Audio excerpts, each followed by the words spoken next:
Sir కూటమి పరిపాలన బాగుందండి. ఇంకా రోడ్లు ఎట్లా ఉంది? ఇప్పుడు రోడ్లు బాగున్నాయండి. గతంలో ఎట్లా ఉండేది సార్ ఇక్కడ? గతంలో కన్నా ఇప్పుడు బాగుందండి. నమ్మకం అయితే ఉందా సార్ చంద్రబాబు మీద డెవలప్ చేస్తారా? నమ్మకం ఉందండి. సార్ ఇప్పుడు గతంలో పరిశ్రమలన్నీ వెనక్కి వెళ్ళిపోయాయి. ఇప్పుడు ప్రతి పరిశ్రమ ముందుకు రావడం వల్ల ఉపాధి కలుగుతుందండి. నమ్మకం అయితే ఉందా సార్? నమ్మకం ఉంది. కూడా ఐటీ మినిస్టర్గా ఉన్నారు, పరిశ్రమలన్నీ తీసుకున్నారు. మీకేమంటుంది? బాగుందంటున్నానండి. సార్ ఇప్పుడు ఇసుక తీసుకుంటే గతంలో దొరకలేదు అనేవారు, ఇప్పుడు ఉచితంగా ఫ్రీగా దొరుకుతుంది, ప్రతి వేలు కూలి పనులకి వెళ్తున్నారు. దీన్ని మీ అభిప్రాయం ఏంటి? ఇసుక దొరకడం చాలా గ్రేట్ అండి. చుట్టుపక్కల మండలాల నుంచి కూడా టౌన్కి వస్తుందండి. ఎన్నాళ్ళు వచ్చేది కదండి, ఇప్పుడు వస్తుందండి. గతంలో ఎట్లా ఉండేది సార్? గతంలో వచ్చేది కాదండి, కొద్దిగా ఇబ్బంది ఉండేదండి. ఇప్పుడు ఎట్లా ఉంది సార్? ఇప్పుడు బాగుందండి.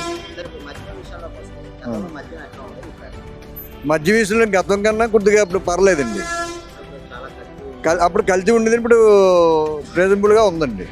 బాగుంది సార్ రేట్లు. రేట్లు అన్ని రీజనబుల్గా ఉన్నాయండి, రేట్లు అన్నీ.